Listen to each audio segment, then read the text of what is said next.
Are you considering divorce? If so, do you know what's on your smartphone? We have a family attorney. She is here to explain why a thorough review should be one of your first moves. Well, January is often called Divorce Month, with many people waiting till after the holidays to make some big changes. And of course, divorce is one of the most life-altering decisions that anyone can make. So this morning, attorney Sara Donohue, she says something that many couples overlook is what's on their smartphone. So she's joining us this morning with why you should take stock of your cell phone before calling it quits. So this is interesting. This can get a little juicy. Sara, good morning. Welcome into Good morning. Thank you for having me. So one thing that I took away from all the information in your studies is that pretty much anything that's already put out there can be retrieved.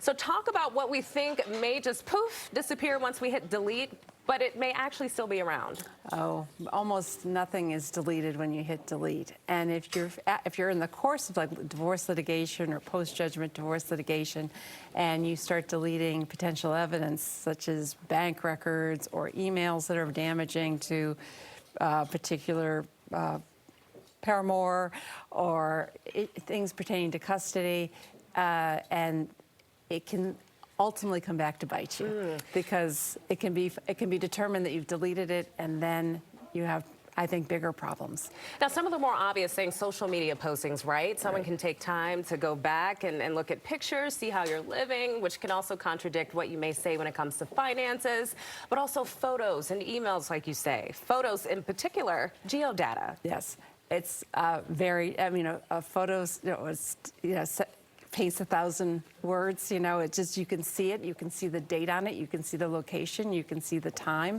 And if you, let's just say you were in a custody matter and you were supposed to be someplace else, like at a soccer game, but instead of at the soccer game, you were at something, wherever you are, it's all captured. So you have to be really cautious, and basically, if you're going to move forward in a divorce or you're in a divorce, best to not click. Yeah, I was going to say, speaking of actions that anyone who's maybe contemplating divorce or maybe custody, what should they be doing right now?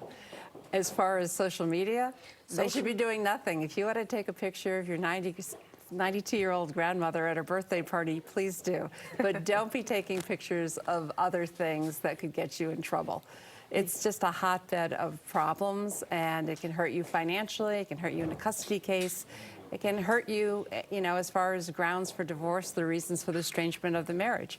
So before you click, I always say, would you want a judge to see what you just sent? And that'll usually, make it stop.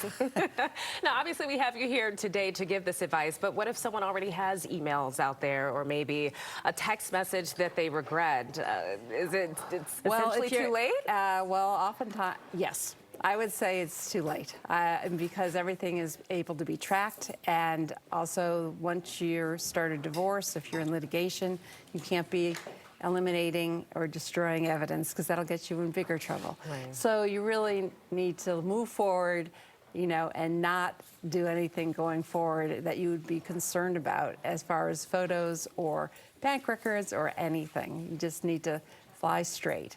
You kind of just touched on a point that I was going to ask you. Is there any circumstance where some of that evidence can be prevented from being used in court? If it's wrongfully accessed, if you've gotten it in a wrongful manner, meaning if there's an expectation of privacy and you've gone in and used someone's password or I have a situation where someone has actually put a spouse has put a second fingerprint on the phone so that she can just go in and access information.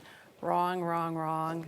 Not to be done, and it can get you in further deep water. Oh, my goodness. Well, yeah, we don't want that stuff to happen. That's why we have you here in studio with us, Sara Donohue. Thank you so much for joining us. Thank you for having me. What's the website? How can people get in touch with your law firm? Oh, I'm at Stein Sperling in Rockville, Maryland, and if you bring up Stein Sperling, it'll pop right up. Right. Sara Donohue. Thank you. Wonderful. Thank you so much.